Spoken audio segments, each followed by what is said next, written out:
What's good, YouTube? And welcome to the house, joined by Blade YGO with kind of a podcast-like discussion here on live stream for you guys, and that's about how insanely diverse this format is, yet how there are some similar tropes through it. So will this be our best WCQ format ever, or will it slim down quickly through YCS Knoxville, since it will be one of our first major events and one of the only that we see before the WCQ? Or will we keep that diversity and see a lot of different decks hammer it home in that top 64 or maybe even top 128 cut? Did I keep Blade? Oh, no, I'm here. So, I think the first major note here is how the Orcust engine I even titled the live stream this, Orcust Soup has become part of the format in that anything that can run a Nightmare Mermaid has the Orcust engine just available to it.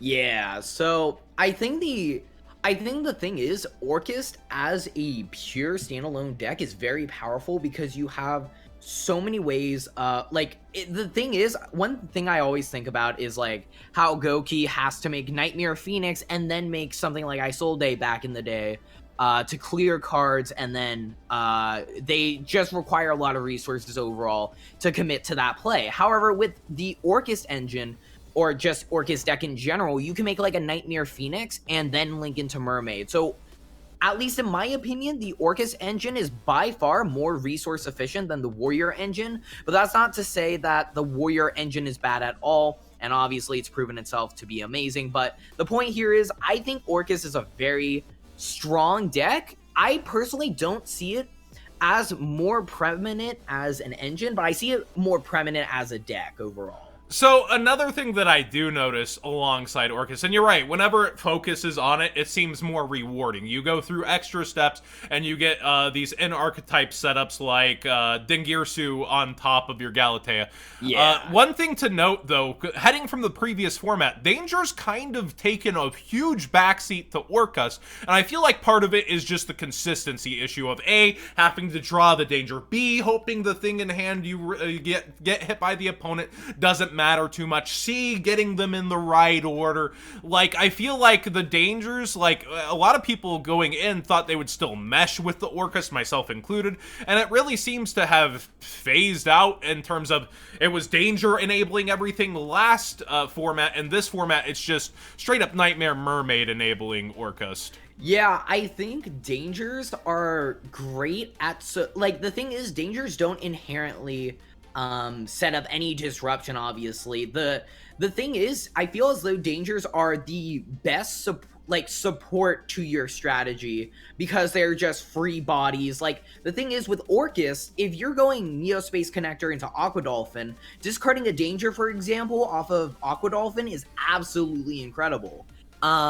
So being able to do something like that, obviously Dangers aren't meant to specifically get you into combo. They can get you into combo, but they are a great supporting engine to help you push through cards, etc. Okay, 1 second. Twitch chat, I love you too. I know that you're here. I'm sorry. I know Twitch chat is here. I didn't include them in the intro. They're angry reacts. Sorry, keep going. Okay, so I think the difference between the Nightmares and the Dangers is obviously, or the Nightmare into Orcust package and everything. I think the thing is, I consider Nightmare Mermaid to be, or the Nightmares in general, to be not as much something like, I don't consider them as much to be the Dangers, but more specifically as like an Isolde, because obviously both of them get you access to more link fodder, but Nightmare Mermaid alone gets you access to 4 disruption in the form of the Orcust Pop and Send and the 2 Fog Blades.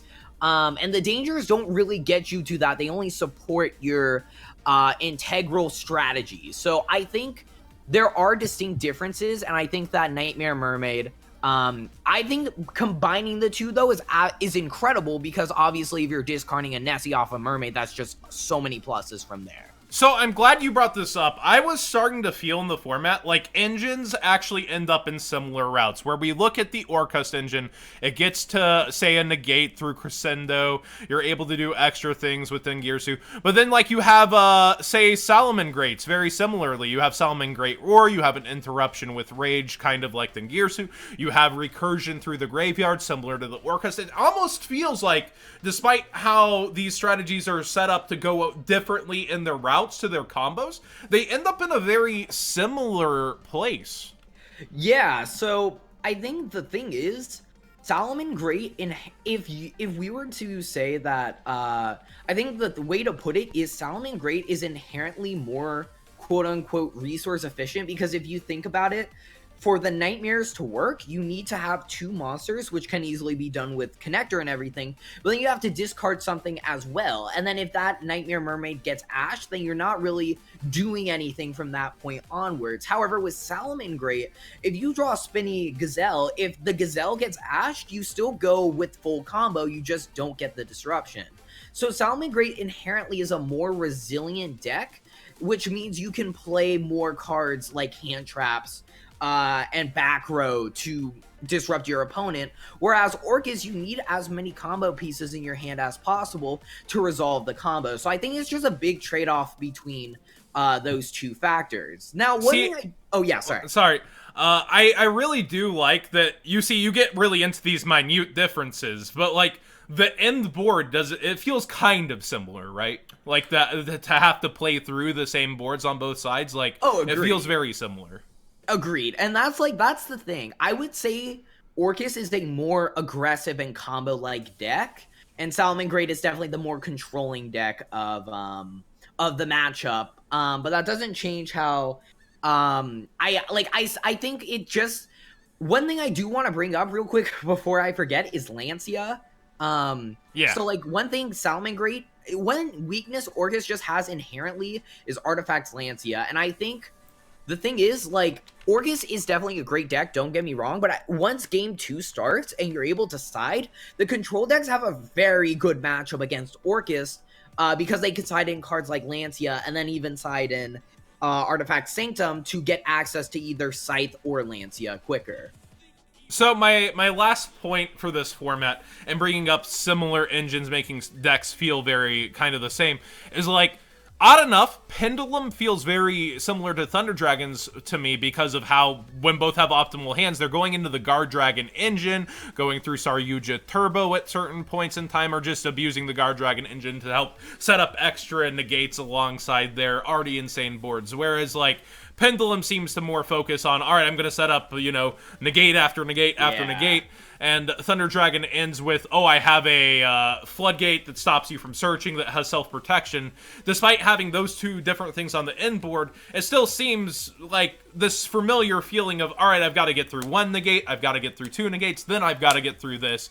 It feels very similar in a route of how I have to deal with that board between these 2 decks, too. Yeah, and I think the main distinctions between the entire format with, like, I would say the 5 most prominent decks are, if you're going to a competitive event, will be Sky Striker, Orcust, Salamangreat, Thunder Dragons, and Pendulum. And Hear that, Mystic Mine? You didn't make it. Ooh, well... Ooh. And Sky Striker, some Sky Strikers are abusing it. Yeah, which I guess Mystic Mind falls under the Sky Striker category. But basically, I think that all 5 decks are unique, where, for example, you have Sky Striker, which is a very heavy control deck. It's not that aggressive at all, and it will take you a turn or 2 to set up the resources to kill your opponent. Whereas a deck like Orcust and Salamangreat are more mid-range-esque decks, where they don't necessarily kill your opponent turn 1, but are much more combo-heavy and are more aggressive overall with their monsters. And then you have a deck like Danger Thunder and Endymion, which are super heavy combo decks, and their goal is to resolve their combo turn 1. That's basically a quote-unquote auto-win combo, which isn't always auto-win, but usually auto-win, depending on the circumstance. So those are like the big distinctions between each deck, and I think picking your deck between those 5 really just depends on your playstyle,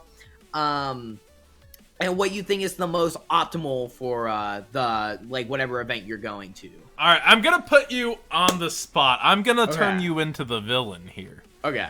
I have this long list here of decks that can currently top regionals, have the potential to. I want you to tell me if you think they could top the WCQ. Take one of those 64, we'll call it 64 slots for now. Do you think these decks can top the 64, this WCQ? And then keep in mind, this is how diverse this current format is. All these are topping regionals or near topping regionals or have recently slash... They're pretty good. All right, we're going to start with perhaps most recently on my market watch, Madolches. Do you think they could take it down at a WCQ? Okay, so I think Madolche is... I actually tested this deck at one point, and I'm like, my thing is I think the most powerful thing about that deck, the best interaction possible, is first off, the new Madolche level 4 is ridiculous. I mean, you're special summoning it from your hand, which is something Madolches have lacked, an inherent special summon. But then it's also just going to special summon any Madolche from your deck. And regardless of the restriction, it can actually do some pretty crazy things. Now, I think the most broken interaction with Madolche is the fact that you can recur hand All right, traps. Blade, I didn't hire you for a 10-minute Madolche review. All right. I won't go super analytical. I get that you're trying to soften the blow of you saying yes or no. Okay, so Madolche, I do not think can top the national. All right, so I agree. So I'm gonna give my opinion to lessen the blow here. He's not the villain, folks. I think it's too focused on OTKing and has trouble with setup overall. Like if somebody was like, "Oh no, you go first," I feel like that's pretty ouch for them. Like they can set up Dweller, maybe have Lancia, etc., but they're gonna spend their resources on things and have trouble with their follow up. In my book. Yeah, it's also like it can be super fragile at times. Yeah, like a disruption can really just stymie them. Like most, if you hit a deck at the right point and there's no follow up, yeah, it's gonna hurt. But I feel like impermanence might hurt them more than almost any other deck. Yeah, 100%. I think the deck can be super fragile to hand trap. All right, we have a ton of decks, so we got to go a little faster. Evil Eye, the new Noble Knight. No, there is no way that deck can top nationals. Ooh, no way. You've actually tested it more than I have, but I would be on the side of no. Also, I think anything that's focusing on equip, even if it's recurable and is already struggling at the regional scene to barely get tops, I would agree that it's unlikely to perform at the WCQ. World Chalice, Phoenix Flare X's favorite. That deck is interesting. I honestly have no clue. I think Ib's crazy, but I have no clue of that deck. I feel like it's one of the worst Saryuja turbo decks, but I also think somebody really could get in there. Like, it's one of those interesting things where, like, people forgot about Venus. People sleep on Venus, and it's like, you again, that dies to a hand trap, but also getting the Miku World Chalice, the Synchro, and getting the Saryuja turbo capabilities, and the ability to abuse the Guard Dragon engine alongside still summoning Gamma Seal. It's interesting. I'm going to stick with you. I'm going to give the question mark maybe, but not a yes. Now, this is one I'm going to say yes. You may say yes or no. I don't know. The Invoked Mech Knight engine, which I've seen mixed with Sky Striker or Shadow, it's topped regionals somewhat recently, and there's a player in top rated consistently on Dueling Book with it. I would actually say it could steal a slot.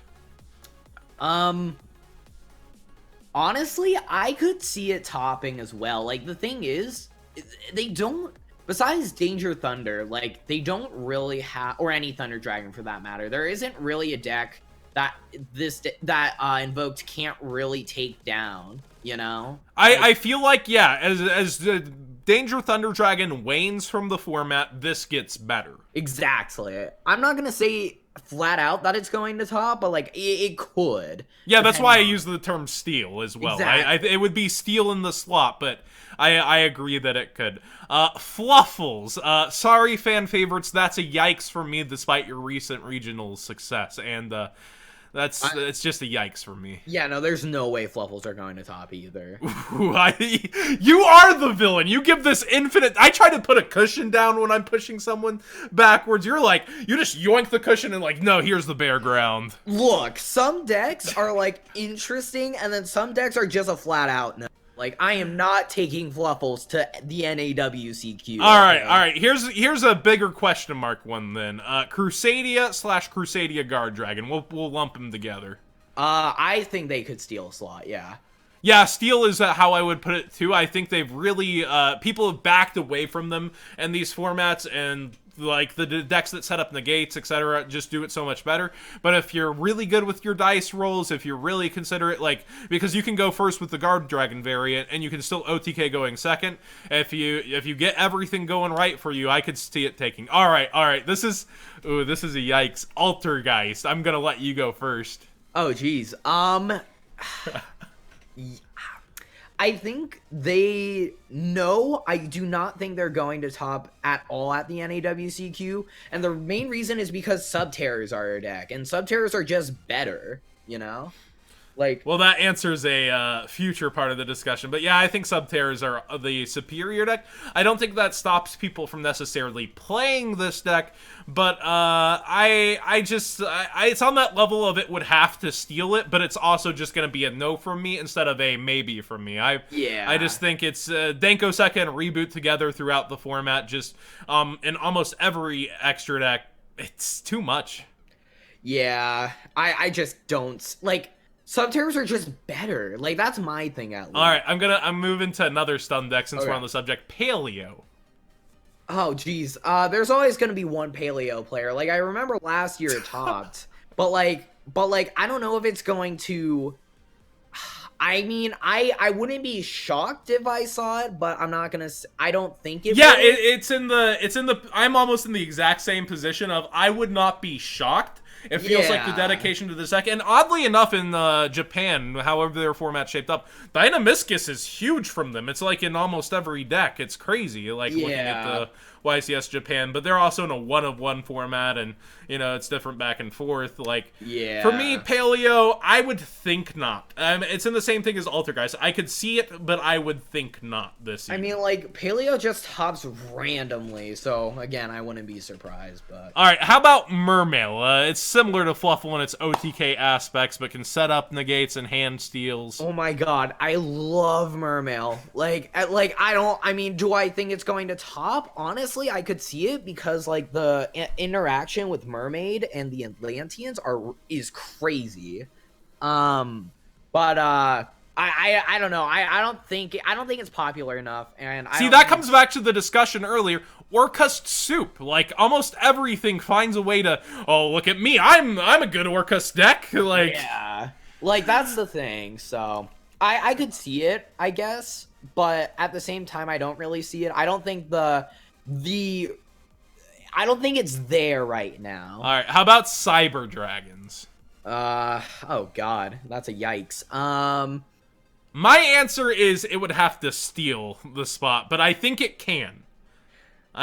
So like, there was a Cyber Dragon that made top 4 at a YCS recently. So it's not like it's impossible, but like maybe. Like I think it will show. I could see it even stealing past 1. I think it could take 2 actually.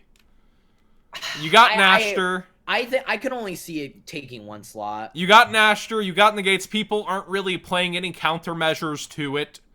I think. I don't know. Maybe I'm wrong, but I could see it 1 slot max, but otherwise I don't see it. I think I could see it steal 2 personally. All right, how about Uwu? What's this Lunalights? That deck is. Okay, what's your opinion? Because my opinion is they lost themselves the Azathoth first off, which was a huge part of them topping. But going second decks have also like severely gone down, so I don't think it's gonna like go second OTK. I think it's kind of lost its legs a little bit. I think I mean the thing is, regardless of the Azathoth combo, they still have like the. Oh, well, actually, no, it's a big loss. Yeah. They lost Summon Sorcerers, yeah. Yeah, they lost a lot of stuff. Jeez. I don't see it. It would be a very surprising thing to me. All right, how about Cosmo? Cosmo. No, there's no relevance to that deck. Yeah, the fact that they have such a, like, in theory, on paper, great Sky Striker matchup, and they couldn't even take that down in the previous formats. I don't see it either. Yeah. Like, in theory, big, untargetable ship. Haha, laugh at your Widow Anchor. And it's like, the fact that Sky Striker can outgrind them to the point of just beating over their ships. I mean, there's nothing that made them any more relevant recently either. Like, there's nothing new for the deck. Well, they can top a regional. They're still regional top level. Yeah, but, like, I don't see them topping anything more than that. I almost want to say they could steal, like, certain YCSs. Like, you know, the smaller ones. Like, Witten or just a slot? No, just taking a top cut. I still don't see it. Alright, fair. Zombies. They lost Summon Sorceress. That was a huge hit. If anyone can break Musume and Zombies, then yes, I could see it. But, like, even then I could potentially see it. Like, Zombies still, honestly, have a lot of untapped potential. And they're the best, it's Rivalry, right? The best Rivalry deck. Wait, what? Using Rivalry as their floodgate. Oh, yeah, 100%. Yeah, they abuse that better than any other deck. Yeah, I have no clue how relevant Rivalry is this form. And also, they do still have that decent, solid matchup of, hey, all your guys are zombies. You cannot make the Link 1 anymore, which is pretty cool. Yeah, being able to shut off Balinks is huge. Yeah. Goki, you already were talking about this a bit earlier. Oh, yeah, so Goki, I think it's interesting, but I don't see it necessarily being relevant. I think the Dark Warrior decks are just better because they would have better win conditions. Like, I don't know what Goki's trying to turbo into at this point. I agree as well. All right, Zephyra Pendulums. So you can mix with any variant. Do you think a Zephyra build will go further, or do you think just the other variants will do better? So Zephyra, like, there's a new combo, a new Zexalock for Zephyra that they can perform, but like no other deck can, but it's kind of fragile, so I mean, like, the thing is, I'd personally not play it unless I found out the Zephyr combo is super consistent. Yeah, I prefer the other variant, but again, I could see somebody labbing with, like, Zephyr is one of those decks. It just keeps on coming back. Yeah. I mean, the engine itself is really good. I'll put it in the Steel 1 category for me. Yeah, I would agree. It could steal us. Alright, Nekroz, the fan favorite. Oh, I love that deck as well. I could see it taking a slot. I want it to so bad, and it's bubbled several YCSs now. Bubbled. So I know it has the potential to go the distance. I'm gonna give it a I hope so. That's my first, yeah, I know, these consistent ratings, boys. An I hope so on stealing a slot. Yeah, I mean, honestly, I think the deck's really solid. It really is. It's just like the consistency issues compared to how consistent every other deck is in the format. Oh, yeah, definitely. Yeah. Rank 10 trains. I'm going to have to give that a flat out no. It fits in there with the OTK decks for me as well, but I think one thing it does is a little bit better is its ability to clear through boards than the others. But, well, Fluffle has plenty of tools too, to be fair.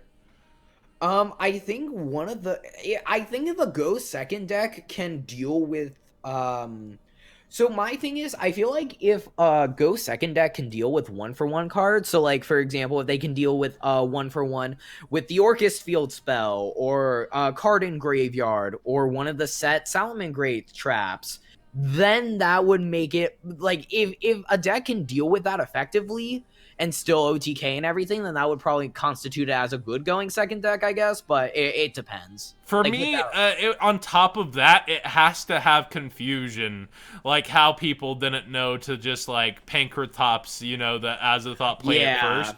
Like, you have to have a little bit extra on your side, and I feel like trains have been around too long for that. Honestly, I would disagree. I don't think they've been relevant enough. Like, they were a fan favorite, though. I don't know. I feel like most competitors would know a little bit of what's coming. Yeah, but I mean, like, for example, if we look at Derek Rain, I don't think many people realize that, like, if it's detached, oh my god, it's going to pop a card. Yeah, true. People, it's a lot of text, but you're at the WCQ. People will take a little extra time to read.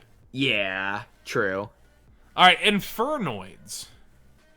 No, I mean it like made top 4 at a WCQ recently, but that deck is inconsistent, very I've been seeing it more, and it's been kind of waxing me here and there. I get a win sometimes, they get a win sometimes. I mean, maybe I just haven't seen it in action enough, but I don't know. I'm not a big fan of it. I'm gonna say it could take one. Void Feast is like a powerful card, but how consistently is the opponent going to be resolving that is the real question. It's hard. So, yeah. Prank Kids. They've taken a YCS before anyone would have thunk it, and they've topped a couple more. Yep. So probably not. The deck's just kind of fallen into obscurity. It just requires too much at this point. Too many resources compared to the other decks, you know? Like, the other decks just do more with their resources. I do see a lot of the wins on Dueling Book are people doing illegal activations, and people have wisened up a little to the legal activations of the deck. I'm not saying anyone topped it that way. I'm saying that people have more matchup knowledge now overall, which is makes it harder for the deck, but I could still see it taking one. Yeah. And that's about it for our Rogue decks. Well, Rogue's a hard term in this this format, right? Like, is True Draco? True Draco's kind of a part of the meta, but Rogue at the same time. Like, it's consistent in the metagame, but its status from topping is Rogue, right? Yeah, True Draco I think is actually pretty interesting because I would still classify it as a Rogue deck. However, at the same time, it's actually competent. Like, it's probably one of the top 3 Rogue decks right now. They're starting to summon Inspector Border a lot more, which is pissing me off. Yeah, no, Inspector Border is a pretty good card. I love summoning that in my deck building challenges, but I hate it when it's on the other side of the board. Oh, man. Alright, I think that's a pretty decent spread of the Rogue decks and our opinions on them. Let us know what you guys think of everything below. Blade, any more so final words on the format or anything to wrap up that you left out? I think the format's actually really good. I think it rewards like skillful deck building very immensely, because if you can build the best deck in the room, because there are cards that in my opinion blow out so many decks this format. So if you can build your deck optimally, I think you will be heavily rewarded for good deck building in this format. But I think this format's pretty neat. I really do like it. Diversity doesn't necessarily make a good format, but I do like the interactions. Like I said, I've also been on the fence, though, of feeling like, this guy, whenever there's an optimal hand without interruption, this Guard Dragon engine's kind of creating the same board for multiple decks. It can feel like playing through Orcust is very similar to playing through Salamangreat at the same time. Like, there's parts of me that start to get a little bit like, but engines have always been that way in Yu-Gi-Oh! To where you feel that way. I feel like. Yeah, exactly. Alright, well, thank you so much for joining me, Blade. He'll be linked down in the description below. Go check out his channel if you haven't already. Again, Blade YGO, thank you so much for joining me on this one.